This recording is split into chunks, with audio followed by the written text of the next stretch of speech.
Twongeye kubashima bakunze Ibisheja TV aho muri hose mu Rwanda, muri Congo, Igoma, Rucuro, Masisi, muri Amerika, Australia, Canada ndetse no muri Europe.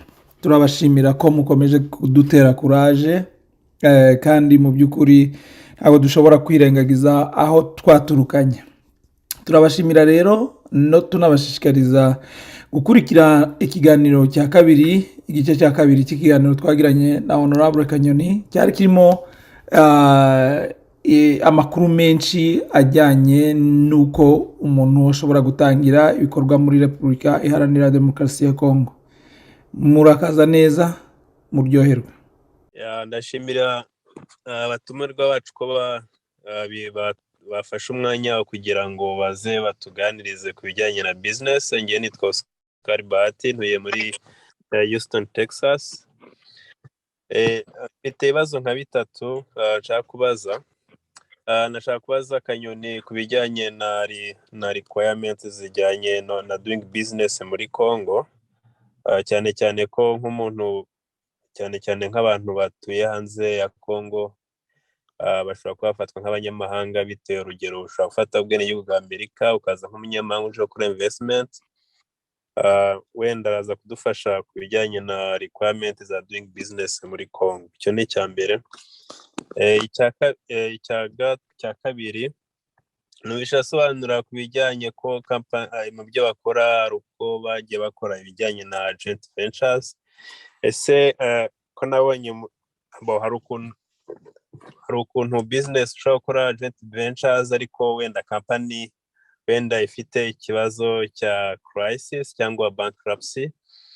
Ese nibura ku bijyanye na financial reporting no kumenya niba company performinga neza, ese nibura habaho ibijyanye n'umucyo ku bijyanye no kumenya ko nibura urugero nka company ije gukora investment igashaka gukorana n'indi, ese nibura haba hari umucyo ku bijyanye no kumenya uburyo company performinga. Icyo ni cya kabiri. Ikindi cya gatatu, ntekereza ko wenda ntago ari n'ikibazo, ni recommendation ntekereza mbona abatutsi bakomoka muri Congo dufite ikibazo kijyanye na coordination, cyane diaspora. Usanga abantu batatanye, babaye nk'intama zitagira umungeri. Ugasanga n'ibibazo rimwe na rimwe abantu bibaza ntabwo bagira room aho babiganirira, cyangwa no kumenya ese nibura niyo abo bantu bari hanze, ese n'igihugu ubwacyo, ndavuga ubuyobozi buhagarariye igihugu, ese diaspora y'abakongomani babona iri important, kubera ko mbona nk'ibindi bihugu cyane mu by'ukuri usanga diaspora yinjiza amafaranga menshi cyane biciye muri remittance. So nagira ngo niba bishoboka wenda nk'umuntu ugira connection yo kuganira n'umukuru w'igihugu, niba batekereza cyane ku bakongomani bari hanze, ku buryo byaba inkunga ikomeye ku bijyanye na investment, nka foreign investment yagiza yongera ku bandi banyamahanga. Murakoze. Ndashimira cyane Honorable Kanyoni wemeye gutanga iki kiganiro ku buryo abantu bose turi ku isi mu bihugu bitandukanye tumukurikira, ndetse na Honorable Mwangacucu wemeye kwitabira. Ntekereza ko iyi forum yo kuganira ari kimwe mu bintu bisa n'ibyabuze kandi bikenewe cyane. Ndavugira wenda kuri side y'impunzi kuko ariko kazi nkora. Impunzi abenshi hari urubyiruko, nk'uko yabivuze, ntabwo ashaka ko tujya mu bibazo bindi bitajyanye cyane na business. Hari urubyiruko rw'impunzi rwinshi rwize, rudafite akazi, ariko ruri talent zo kuba rwabyazwa umusaruro cyangwa rwakora business. Dufite urubyiruko rwize za kaminuza muri sectors zitandukanye, harimo n'aba engineers mu bintu bya mining, ariko kubera ibibazo by'ubuhunzi, ibibazo bitandukanye, nta kazi.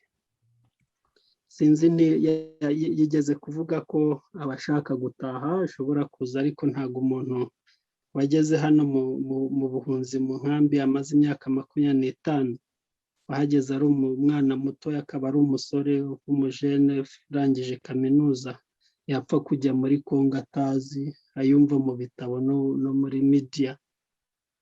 Ntekereza ko haramutse habonetse uburyo n'abashobora gushaka kuza gukorera muri Kongo bashobora kuba bakwakirwa bakamenyerezwa tere, byafasha cyane ko bashobora kuza no gutangira gukorera muri Kongo. Ikindi nashakaga, wigeze kumutumira ko yazaza muri Canada, ariko ntekereza ko ahubwo urubyiruko rukeya rushobora kwiyoruganiza abari Kinshasa bakaba bakorganiza uburyo rwaza ibi turi kubwirwa rukabibwirwa imbonankubone. Kandi ntekereza ko hari urubyiruko rwinshi rushobora kwiyemeza gutanga na transport, ariko rukabona iyi opportunity yo kuza Kinshasa bakaganira n'aba bayobozi bakabereka opportunities zihari, bakamenya neza igihugu, kuko ya muntu ari hanze yacyo aragitinya, akibwira ko kitamutekerezaho, akibwira ko agiyeyo yapfa kandi wenda hariyo abantu ibyo bavuga akabibona. Nibyo navugaho. Ikindi nk'uko mubizi, hari igihe impunzi zigeze gusa naho zishaka gutaha ariko mu buryo buri byora siritu hano nkorera.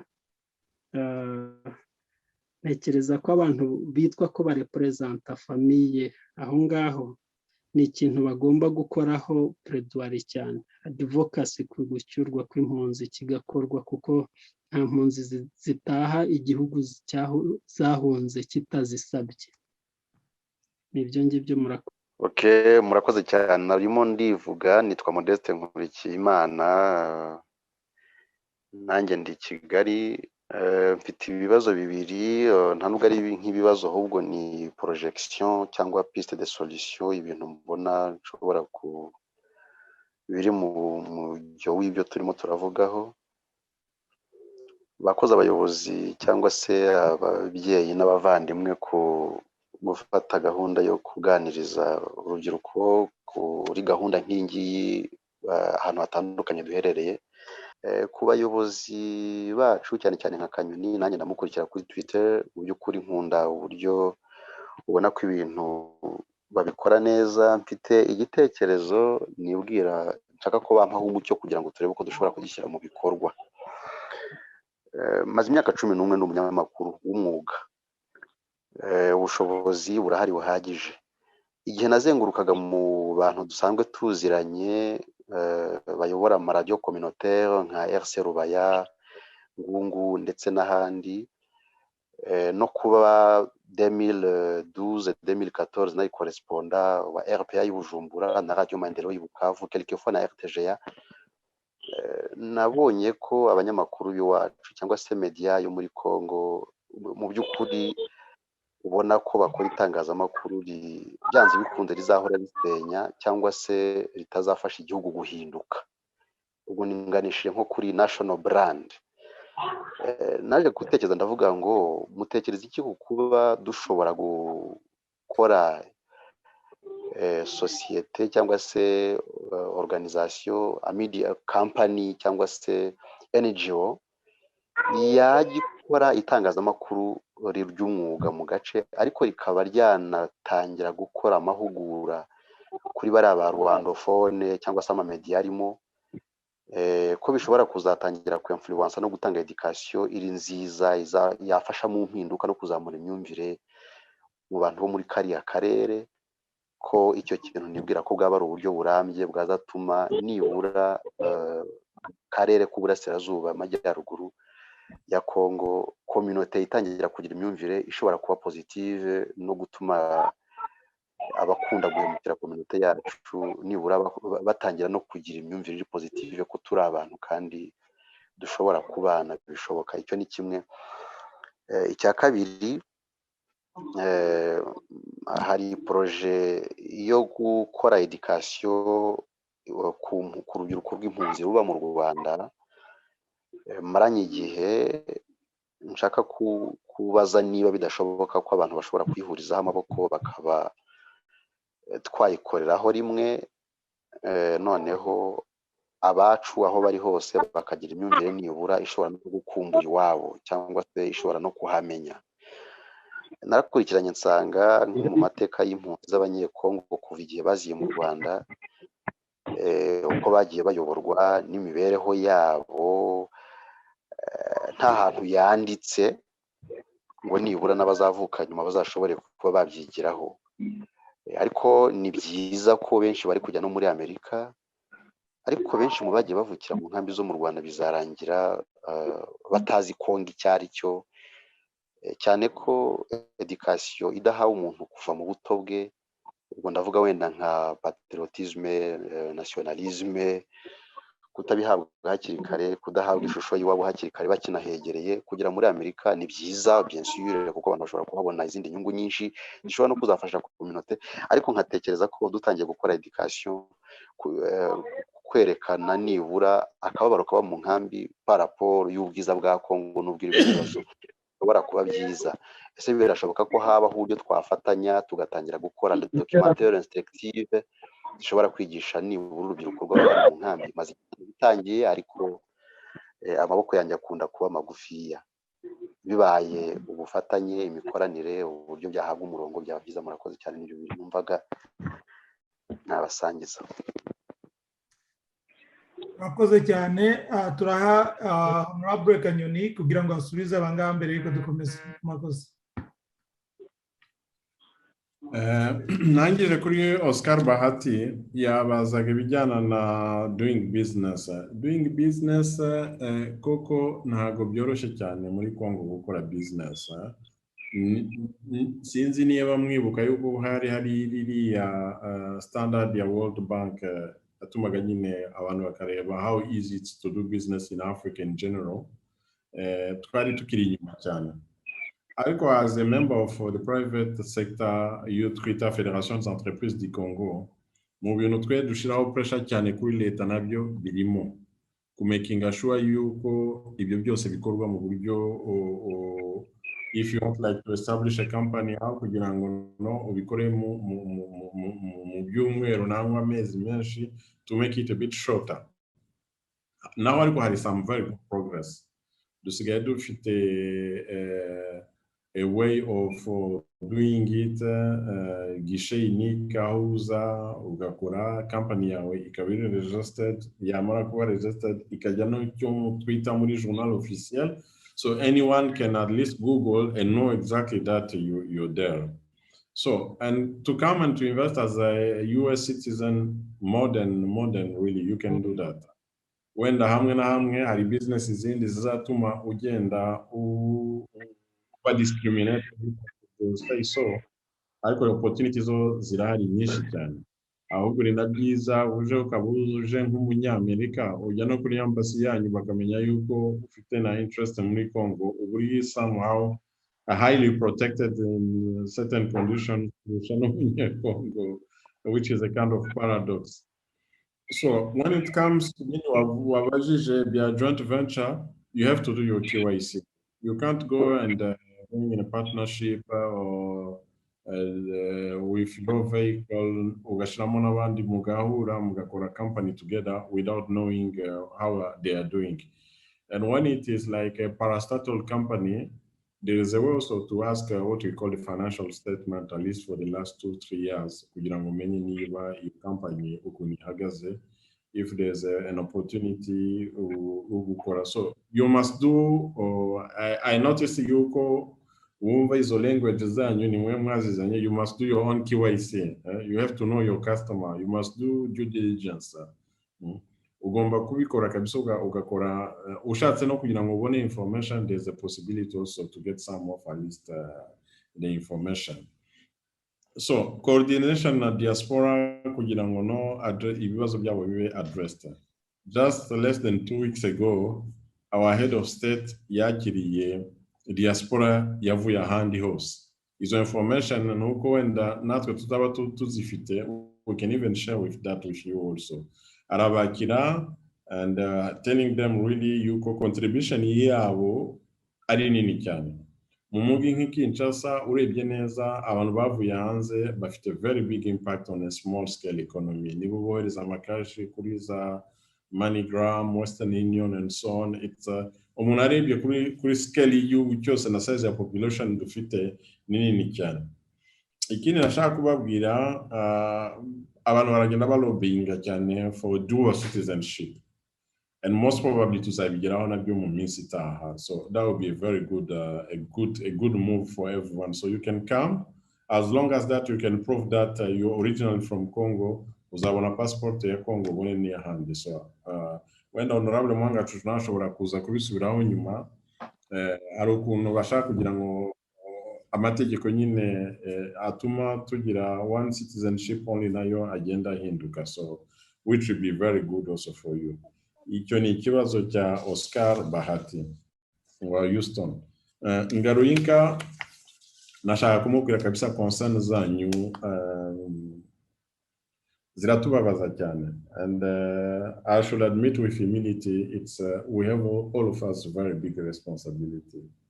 Ntabwo abantu baba bari mu nkambi hariya barangisha bafite za skills nitubona ukuntu twabafasha kugira ngo babone akazi.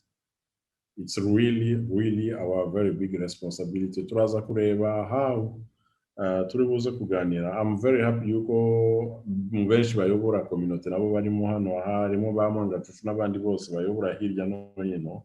So your concern ni zacu. Icyo gitekerezo watanze cya visit mukaza ni Kinshasa nabyo dushaka kubiganira hano Mwanga tukareba if there's a possibility. Ariko bishobotse umuntu yabikora mu kohereza delegation tukaganira tukareba. So advocacy yo kugaruka, it's also our responsibility. There's no even room to make any comment on it. No kureba noneho twareba. Ariko nk'uko mwavugaga nta muntu utaha wenyine, n'igihugu cyanyu kigomba kubyemera. So we still have a lot of work to do. Ikibazo dufite nyine ni umutekano mukeya utuma nyine n'abantu bavuga yuko nibataha bazajyahe, bazasubira mu byabo, bizagenda gute. So it's twebwe nka community we can play our role, ariko hari aho tuzagira na limit. Ariko individual case y'abantu bashaka akazi bafite skills n'ibindi byose kugira ngo aho we can find a way of finding solution as elders in the community. There's no room for us. It's our responsibility. I'm very happy yuko na honorable Mwanga nawe hari hano akurikirana. Modeste Nkurikiyimana, media njyewe ndayemera cyane. Media ifite power mudashobora kumva. So if I decided even myself to engage myself and to spend most of the time on Twitter communicating n'abantu tukaganira, nuko tuba dufite niyo will yo kuvuga igihugu cyacu ni Congo, ibibazo byacu ni byacu twese, and we shall also be involved in a national debate bijyana n'inyungu z'igihugu. Urubuga niturusigira, hari abandi bajene nabonye benshi bakora akazi kigitangaza, nuko bo batukana bagakubitana ibifunsi, hari bimwe twe tuzashobora gukora kubera imyaka tuba dufite, but they are doing a great job. Kuri Twitter hari bamwe mbona b'abakobwa barwana bagahangana n'abantu big scale. Numva nababona nanjye nkabahobera no kubahobera nkavuga kabisa muri intwari murakora ibintu byiza cyane. Media dufite capability, opportunity, icyo gitekerezo muri umuna wacu Manzi Willy yabikozeho neza. Already what is doing, it's already something very good. Ariko niba dushobora kugira radio tukayigira kuri Goma, tukayigira Ebukavu, tukayigira Kalehe, ikajya Masisi, ikajya Rucuru, igakora communication iri positive, tugashiramo n'abandi batari abacu bonyine kugira ngo turebe ibintu byaduhuza twese, there is a possibility to do that. Kandi nabyo ngira ngo we can also raise funds all of us and work on it. Ariko ikagira umurongo uri mwiza wubaka uhuza amoko yose. Tugomba kumenya natwe yuko the same way we're expecting others to do to behave positively on us, natwe tugomba gukora on regular basis effort kugira ngo tubane neza n'abantu. Ngira ngo abankurikira kuri Twitter nabonye ari benshi cyane, mwabonye ko benshi batadutuka. Kubera iki batadutuka? No kuvuga yuko natwe dukora effort kugira ngo no ibintu tuzanya ari ibintu byubaka bifite akamaro igihugu. ukaganira nabo in a very positive odete we tuhora duhura hari n'igihe abanyekongo benshi ngira ngo namanzi nawe ajya bikurikira bakahamamagara kuri Twitter space abantu bakagira nko mu 500 tuganira nabo. I'm the one who decided, by the way, even to tell some of them, no, for now, I don't want to be on media. Nakoze Twitter zirenze ebyiri, imwe nari njyenyine abantu barenze 400, abandi bakarenga 500, and it's very good. It's also important yuko n'abanyekongo bumva nkatwe nk'abanyekongo natwe dufite akamaro tumarira igihugu ni tukirwanira nk'abandi bose in a positive way. This is also a perception we have to work on and to change. Reka wenda mvuge iriya projet y'aba refugee kumenya n'amateka yabo.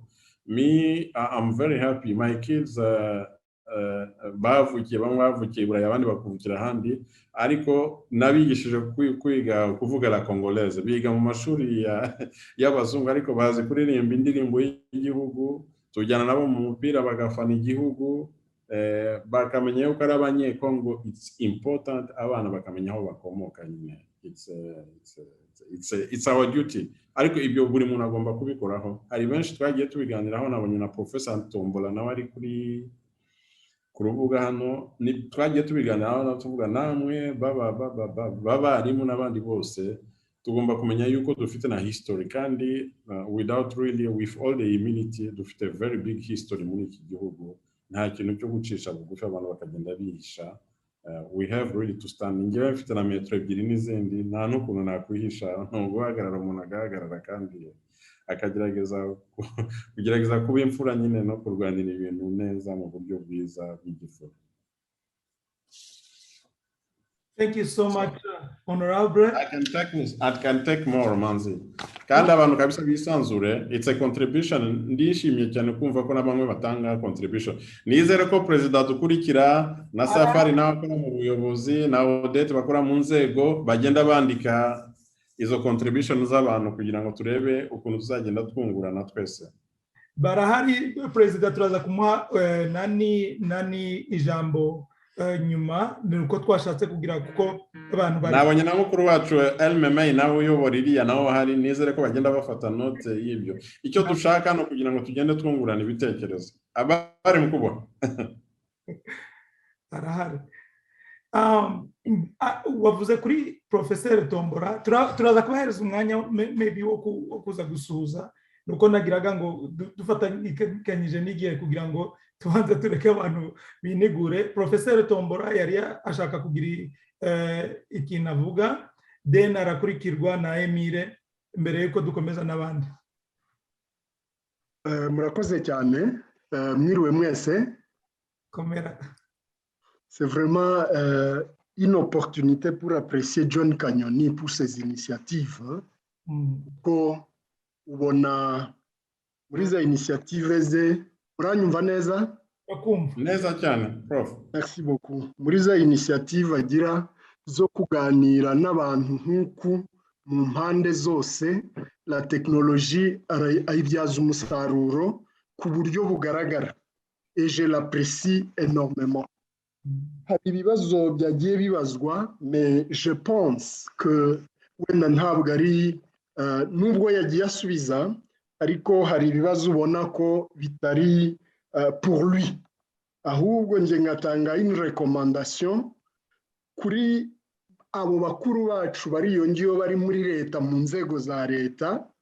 Navuze ko Honorable Mwangacucu turi kumwe naho hangaha nukwibaza ese Prof ari abantu bashaka kugira ngo bakubone ku ishusho abajene basaba yuko malheureusement ntabwo ndi bwigaragaze.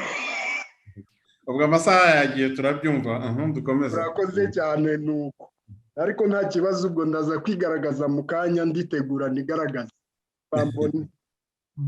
Icyo mvuga ni abantu bari mu buyobozi ese byibuze hari igihe bongorerana n'abakongomani biyongiyo bandi ko hari abakongomani bari mu buhunzi koko wenda icyo Mwangacucu arakitubwira. Ese nimba ari byo ko mubona abandi bose birukanka bashakisha uko impunzi zataha twebwe bakaba bagenda bajya hanze ese bizagera ryari? Ese icyo kintu cyaba gihari? Ikindi cya kabiri nshaka kubaza, wenda ndakibaza kuko abayobozi ba za communauté turi kumwe nabo bamwe na bamwe, la communauté rwandophone ou tutsi précisément yo muri Congo, ese koko dushyize hamwe, twaba dushyize hamwe nka communauté tutsi kugira ngo duharanire ibyo duharanira? Ese dushyize hamwe cyangwa ntabwo dushyize hamwe? Icyo ni ikintu cyo kwibaza, niba bishe umuntu hariya muri sud, bamwishe nibyo, ese le sud et le nord turi hamwe?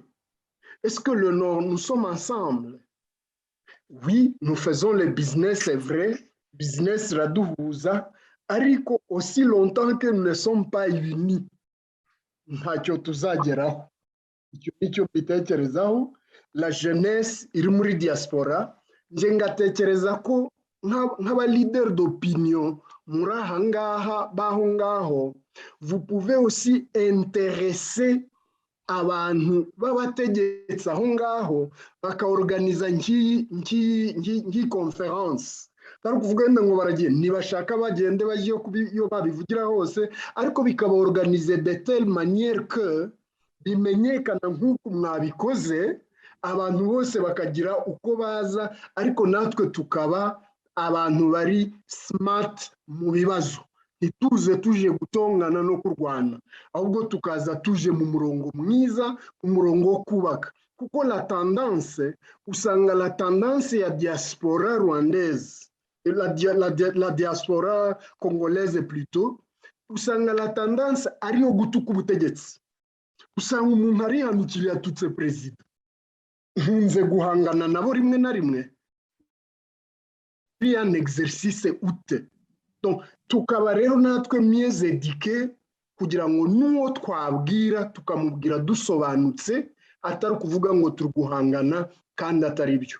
Icyo rero nicyo nasabaga cya nyuma cyo kugira ngo tuzarebe niba byashoboka ministre waba ushinzwe iyo diaspora niba hari, akazagira igihe avugana na diaspora, tuzaba turi abantu banyuranye benshi cyane.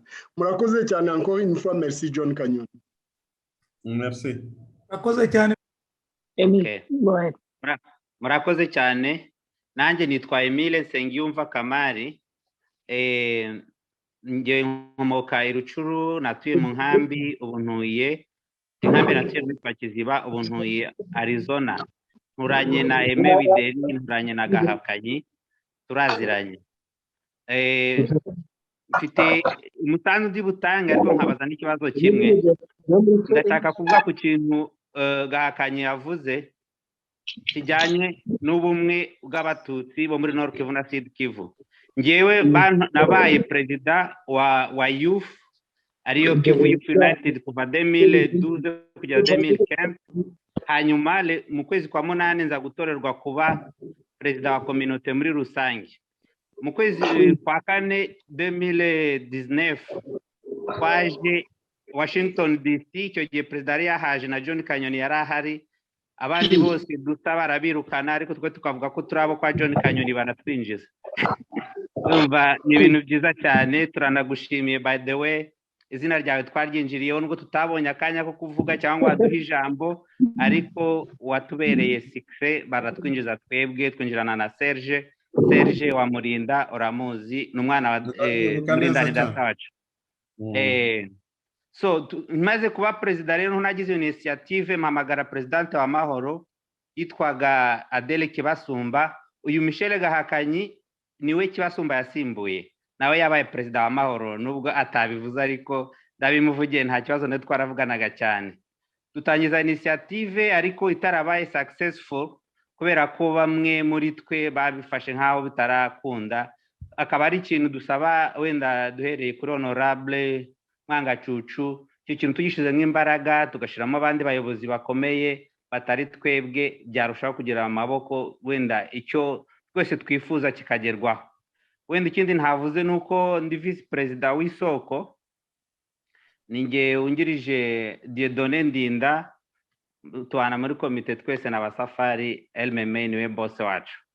icyo kintu nagira ngo ntihabone ku buryo tukifokasinge kuko cyadufasha cyane, nubwo dutinya tukavuga ko Kongo ari ikibazo, ariko nge ntekereza ko atari igihugu kigomba kudukunda, ahubwo nitwe tugomba gukunda igihugu. Nge mbibona mu buryo buri opposite nuko abandi babibona. Nitwe tugomba gushyira imbaraga nyinshi kugira ngo igihugu kidukunde ku neza cyangwa ku nabi, kuko ntabwo ari favor bagomba kuduha, ni uburenganzira bwacu, kandi uburenganzira tugomba kubuharanira. Nge niko mbitekereza. Nkatekereza ko twese dushize hamwe tukazamura ijwi hamwe tugakorera hamwe, ni nabyo nkunda kubwira abagenzi bacu tubana hano muri US bakunda gushaka kwidetasha ku isoko. Abwira ati se niba muvuga Kongo muzayijyamo musanze yonde, mugomba gusangaho David Karambi, ni uzi imisozi, ni uzi ahabereka. Nyamara ndashaka kuvugana na David Karambi, rero bizaba ikibazo. Uriya musore wo mu nkambi wavuze, nigeze mfata delegation y'abana bo mu nkambi yo Kiziba, mbahuza na David Karambi, perezida wacu muri Nord Kivu, kwa ngo batangire gucatinga ibyo bifuza byose babijyanyuza muri yo kanale. Ariko sinzi aho byapfiriye, gusa uyu musore wavuze ntabwo ari muri yo delegation, wabona ariyo mpamvu. Gusa tugira icyo tubikoraho cyane. Ikibazo mfite rero ni kimwe, ni kijyanye na investissement, cyane cyane muri domaine y'ubuhinzi. Ubuhinzi niho abantu benshi bashobora kwisanga, cyane cyane bya cafe, kakao, hari n'ibyo turi gutekereza bijyanye na tournesol. Ariko tukagira barrier. Deja already ngiye mvuye muri Kongo inshuro ebyiri, namaze gusettinga up organisation, ngiye nize ibintu bya theologie. Rero organisation yacu nijyanye na développement de la communauté chrétienne, ni gute umukristu yabaho ariko yigize, ni nkayo projet yacu. Kwa dushaka guhera rero mu bintu bijyanye na agriculture. Kwa gusabaga niba wadufasha orienta icyo gitekerezo, kwa ngo tubone access ku butaka, tubone access kuri networking y'abandi bantu bakora ibikorwa nk'ibyo ngibyo, hereye kuri Ministère ya Agriculture, cyangwa niba hari izindi organisation zikora ibintu bisa nabyo, muduhuze nabo kugira ngo dutange umusanzu. Niba hari umwanzi ushobora kuva mu nkambi, abone ikiraka muri izo domaine tuzaba turimo za agriculture, cyane cyane ko zifata abantu benshi. So turagushimiye cyane kuba wafashe aka kanya ukatuganiriza, kandi twizeye ko umusanzu wawe ku iterambere ry'umuryango wacu ari urufunguzo rushobora gufungurira abantu benshi imiryango, ndetse na benshi bagataha banyuze muri iyo cadre zaba yafungutse. Urakoze cyane honorable. So ndumva honorable yasubiza tukamuva ingoni n'abandi bamanitse ibiganza. Okay, hari ibyo Professor Tombola yavuze, ni nka interpellation yadukoreragaho twese cyane, ariko yensista cyane ku bantu baturepresenta mu nzego z'ubuyobozi za politiki. Yongera asubira ku kibazo cy'impunzi, icyo tubitekerezaho, turiho turabikora iki, turabikoraho iki kugeza ubu, responsabilité zacu ni izihe. Ikindi yongeye gusubiraho cyane ni unité.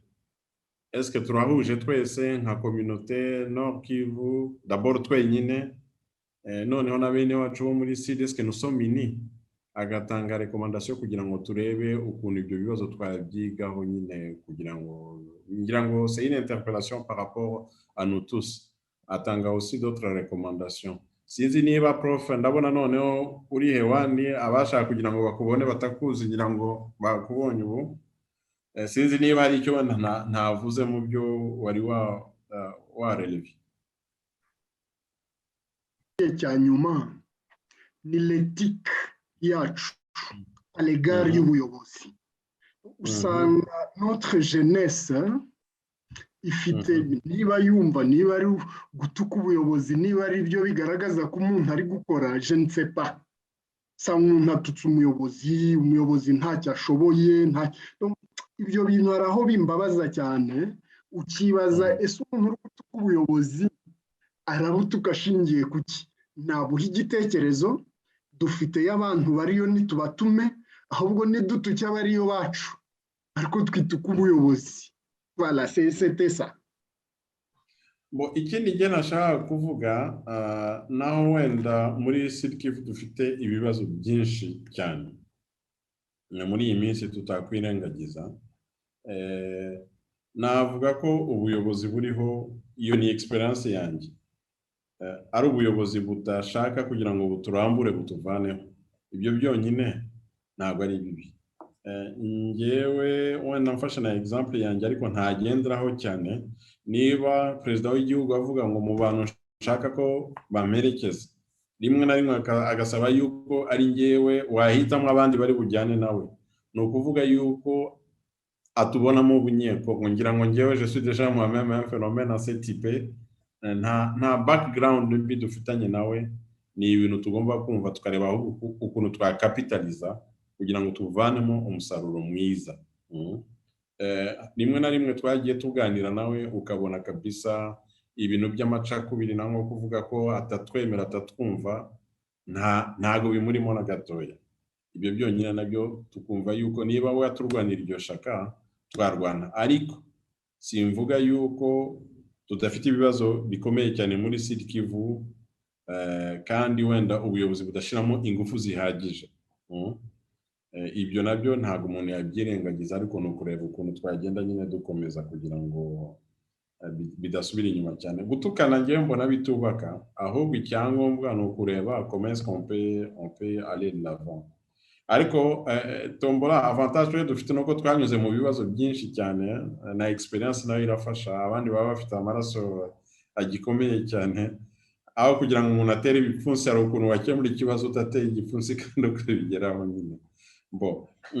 Ibyo bya etike nyine nabajana kugira ngo namwe mufatiraho inama, mwumve yuko biba bitoroshye, na bimwe mu bitubaze natwe turebe niba wenda twagenda tubibafashamo, ariko ntabwo bibuza yuko ibibazo byaba addressed. Emile Nsengiyumva yavuze ibintu nabo bijyana na unité Nord Kivu, Sud Kivu, initiative investissement. Yewe ndabona yuko igitekerezo cya investment ni cyiza cyane, ariko ndashaka ko nabyo tubiganiraho.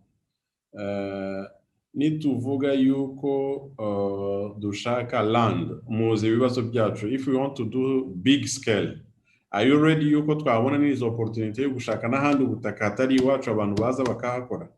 Kubera hari ahantu nko muri Katanga, meme na hano Kinshasa, ushaka kujya za Bakongo nangwa ujya za Bandundu, hari ahantu hari ubutaka bwinshi cyane. Bamwe na bamwe basigaye bavuga ahubwo muzaze dufatanye turebe ukuntu twahinga, twakora ibintu wenda hamwe nuko hatahingwa ikawa, kakao nk'uko mwabyifuzaga, ariko namwe mufite des idées mukaidentifier ahantu mubona ubutaka bwaboneka twashiramo ingufu, natwe twareba. Ministre ujyana n'ibintu by'ubuhinzi ni umunyarucuru, nawe hari n'ukuntu tuganira neza.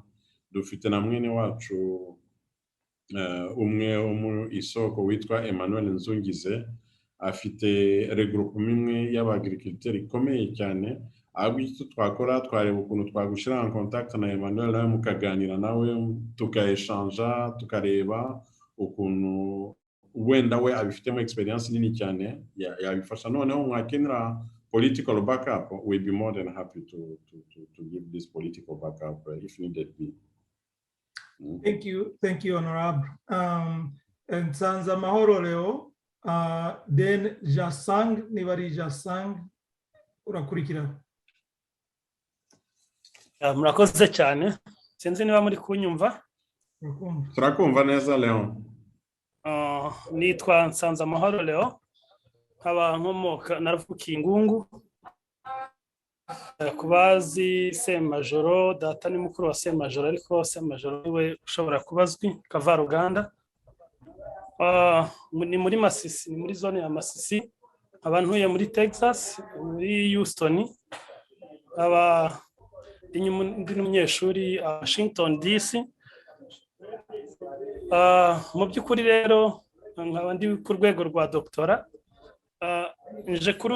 Nishimiye cyane uyu mwanya, nshimira cyane abagize uruhare mu ikoranabuhanga kugira ngo tubashe guhura. Iyi coordination ari ni ikintu gikomeye. Ngashimira cyane nyakubahwa Kanyoni, ndagushimiye cyane burya ikigorana nitangira kandi ngo la charité n'ordonnée commence par soi-même. Ntago ari amakominote yose uganiza, ahubwo ugerageza kuganiza kominote yanyu. Niyo mpamvu ijya kurishehera ku rugo. Haba muri rero ndabona hari umuvandimwe uvuze ngo abatukanye mu by'ukuri twese urira atafite ikimubabaje, buri wese arira ukwe, hari atsikimba, hari n'urira. Ibyo yenda umuntu ntago yashyiraho akadomo. Ikindi ndashaka ngo wenda tugaruke cyane ku mutekano, nubwo hari investment ariko nayo turashaka ngo nyakubahwa Kanyoni atubwire kuri investment. Hari sectors nyinshi, ese ishoboka na condition cyangwa condition igihugu kirimo. Donc twese tuzi umutekano uri muri Kongo, kandi muri uwo mutekano niho tugomba gukorera, niho turi kwiga uburyo twakorera mu strategy. Ese ingamba cyangwa se uburyo iyo sector ushobora kutwemfita, wenda nitangira nibyo, kandi mwitangira nyine ni ugutangira, ntawe umenya ngo aratangirira hehe. Ariko mu gukomeza kwacu ndetse no kuba watubwira nk'umuntu uri kuri field kuri iki kibazo kijyanye n'umutekano, noneho ukagihuza n'uburyo twakora investment mu mutekano. Dufite sectors nyinshi z'ubucuruzi, ese cyangwa se z'imirimo twakorera muri Kongo. Ni iyihe inspiration? Donc ni iki watubwira nk'umuntu uri kuri field, ikintu gishobora kudufasha kiri specific dawakigira, cyangwa se niba next time twagitegura tukakigeraho. Ntekereza ko wenda uraza kukimbwiraho, wenda na honorable Muzehe Mwangacucu nawe araza kutubwira wenda ku kibazo cy'umutekano, icyabitekerezaho, icyerekezo bifite, kuko iterambere rihagarariye ku infrastructures, kuri donc muri sectors nyinshi, ariko ngira ngo ibikorwa remezo ni ibintu by'ibanze. Ese business yaba ishaka network cyangwa se ishaka amashanyarazi, ishaka imihanda, ese icyo ngicyo ko muri government muri Nord Kivu na Sud Kivu babitekereza biki? So kubw'ibyo rero wenda ndaza gusubizwa n'aba bantu bombi, ariko ikindi hepfo ndaza kurangiza mvuga ko nsaba n'ubundi abagize ikoranabuhanga, iri koranabuhanga baduhuje, ndasaba ko wenda bashyiraho igihe n'ubundi twazongera guhuriraho, cyangwa se kigatangwa n'abatumirwa bacu, honorable Mwangacucu na Kanyoni. Nasabaga ni igitekerezo cyangwa icyifuzo. Murakoze cyane. urakoze rero. Ikintu cya part B nakiganiriyeho na honorable Kanyoni. Ndumva twari tubizi neza yuko umunsi umwe utaruhagije, already tumaze amasaha abiri, tugejeje isaha imwe turasoza. Ariko nagira ngo mubwire ko twakiganiriyeho. Reka duhereze Jean Sang, noneho tuhe honorable agira icyo abivugaho.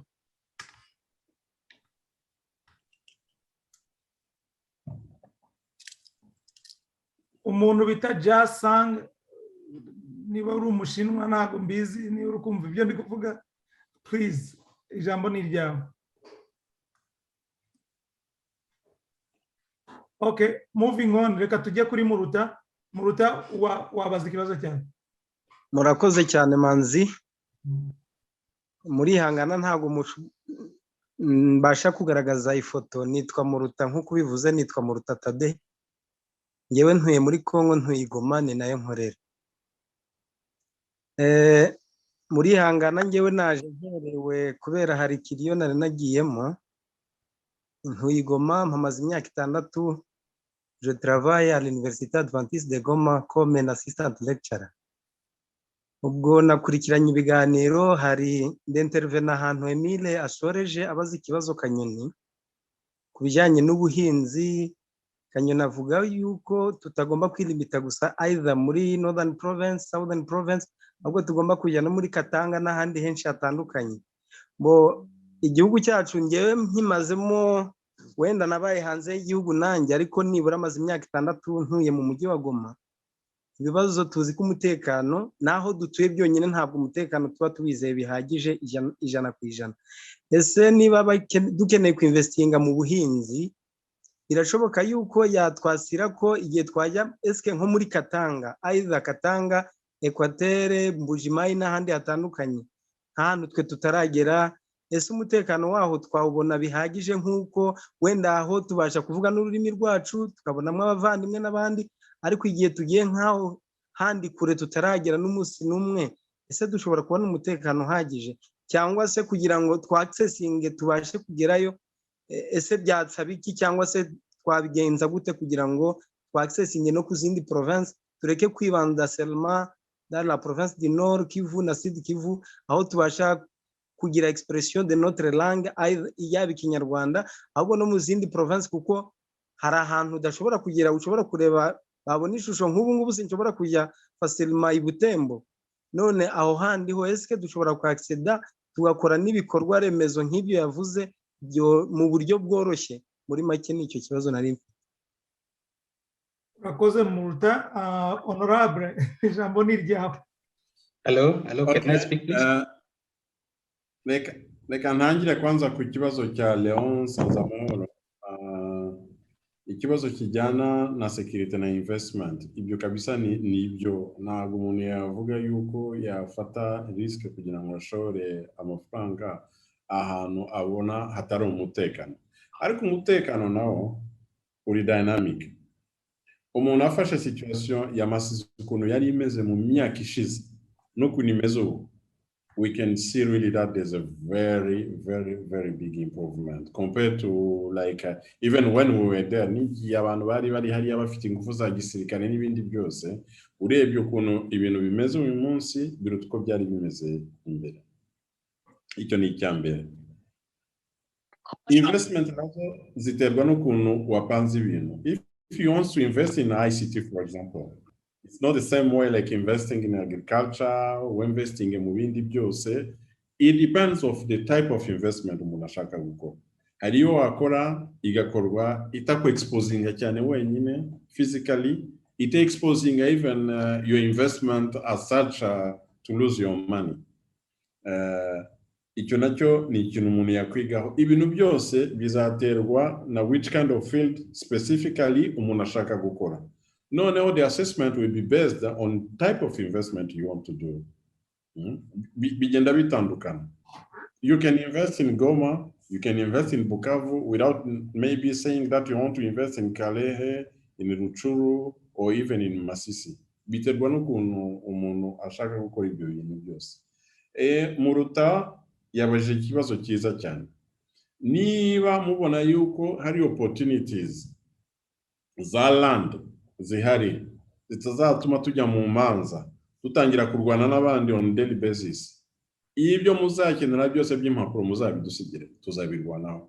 Either the Minister of Affairs Foncières twamugeraho, Minister of Agriculture twamugeraho. If you identify a specific area in North Kivu and in South Kivu, aho mubona yuko wagenda ugakorana neza, ukeneye gusa kugira ngo abantu bagufashe rights zawe z'impapuro zibone, ibyo muzabiturekere, tuzagerageza natwe turwana izo ntambara kabisa kugira ngo rights zanyu zibe zihari. So if now you need space, hari ahantu henshi. Let me just give you an example. Nushaka kugura hectare imwe Masisi uyu munsi, a good one, you will not pay less than $4,000. Muzi ko ujya muri Katanga ahantu ukagura hectare utarenze na $200 nangwa $300. So ibintu dynamic zigenda zihinduka. Ushobora gukenera hectare 1,000 cyo kuvuga ngo ugiye kuvuga ngo uhinge ibigori muri Katanga, uzabibona much easier. Ariko iwacu uzagenda ngo ushake 20 hectares utangire kurwana n'abantu kubera na demography iwacu ukuntu imeze, land value ya land ukuntu imeze will not help you to grow. So you have to find a right balance in between. noneho biriya byo kuvuga ngo no abantu twe singiye kujya muri details ngiye mfite abakozi bari muri Maniema ahantu hitwa Punia bamwe bakoranaga na Pierre Sebukayire nawe nabonye yari umuyobozi muri company yacu twarakoranaga bakoranaga nawe Kalima bagakorana nawe Kailo bagakorana nawe Ikindo bagakorana nawe ahantu hose. So it depends. Ariko natwe as responsible will not take any risk yo kuvuga ngo no tugiye kohereza abantu ahantu tubona yuko ubuzima bwabo buri on a very high risk. Tuzi na region ziri hostile kuri twebwe kuruta izindi. So izo assessment zose umuntu agenda zikora. Ariko ngenza abahungu benshi bari Lubumbashi bakora akazi kabo neza batabasumbuwa. Bamwe bari za Kalemi bakora akazi kabo neza batabasumbuwa. Bamwe bari i Bukavu n'ahandi hose. Ikinshasa hano uragenda ugahura n'umuntu atari n'umunyekongo by the way umunyarwanda akakubwira ngo no ngewe navuye i Kigali naje no kugira ngo nkore tukamubwira tuzagufasha uri mwene wacu ukenera ibyo uzakenera byose ibyo ushobora kuzakora tuzabikora. You have also to do assessment umuntu akagenda amenya nyine ibibazo ukuntu bimeze n'ahandi hose. Naho bunini tuvuga gutyo tuzasigara ahantu twese tuvuge ngo dusigaye ahantu hamwe and it's not possible. You have to take risk of course ariko risk ziri mezire ureba nawe umutekano wabo. Hari n'ibintu twumva cyane mukuru wacu Memeye uri hariya arabizi. Twavuye hano na mushiki wacu Deta nawe she knows also and even Safari and others. We left Kinshasa very bad. Had trauma, we're even carrying up to that. Signal. Byose nabyo bigenda biba dynamic buhoro hamwe hakaba hari umutekano handi udahari and assessment. That's what I can say for now. Ikindi nashaka kuvuga. Don't think that when you will be coming to do business, you'll do it alone. Ahantu hose uzajya gukora. Try your level best to get someone who's a local, mukorane nawe partnership. Ibi uzakora, he'll be fighting also for the interest. Ariko n'ugenda ukavuga ngo ngewe nje gukora ngiye nyine nazajya cash, bizagutera ibibazo. Natwe even in company, umuntu yasaba karangwa akamyutinga mikro ye. G Karangwa, I'm muting the telephone now, please. Yeah. So, ni nyine opportunities zirahari nyinshi cyane, challenges zirahari, ariko buri muntu agomba gukora assessment before making any decision. That's what I can say for now. Thank you. Ariko ikintu nashaka kugira ngo usubireho manzi. Everywhere we be having ambition to do business, we have also to put this component yo kumenya yuko tuzakorana na locals, tugasangira nabo risk, tugasangira nabo inyungu nabyo.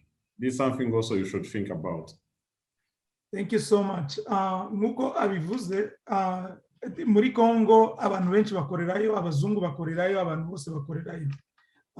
Mugiye ushaka kujya gukorera ahantu, you have to understand aho ugiye gukorera risk zihari, ninde ugomba kuhareba. Ngewe ikintu nkuyemo hano nk'umuntu ufite abantu bakomeye bari muri Kinshasa, harimo Honorable Kanyoni, Honorable Mwanga Chuchu, na uri buze kugira ikintu bivugaho, ni mu businessman, ni umuyobozi.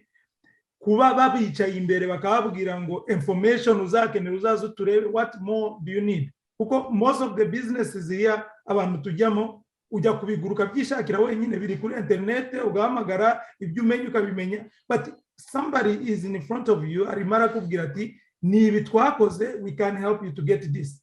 Ministre wa ubuhinzi turi kumwe, abandi bayobozi n'abangaba turavugana.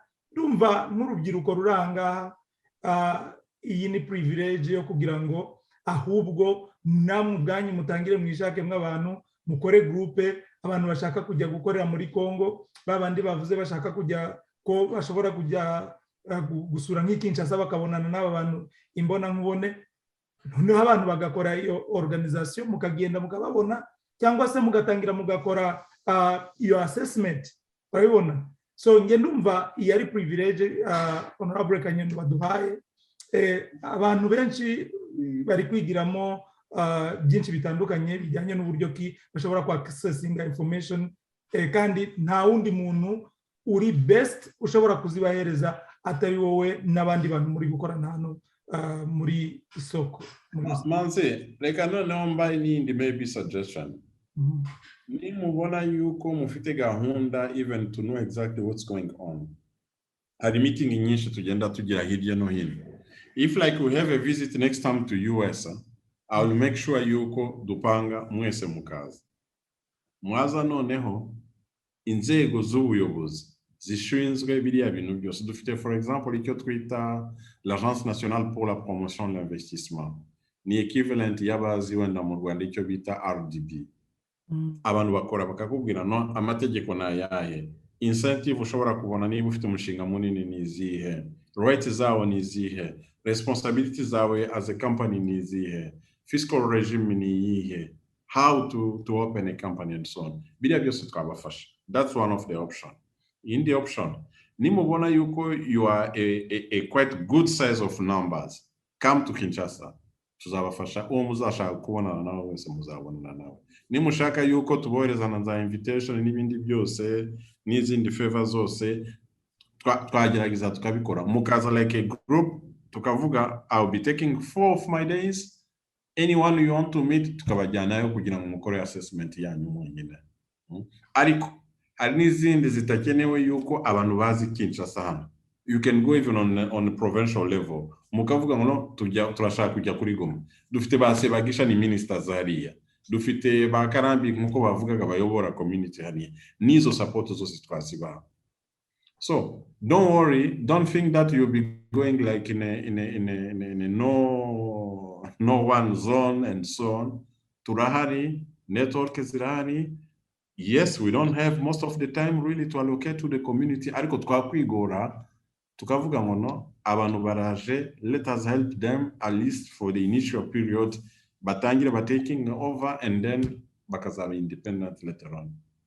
Thank you so much.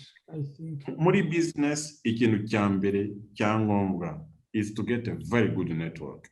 Be able to pick up your phone, your cellular phone, to call a minister akakira umuntu.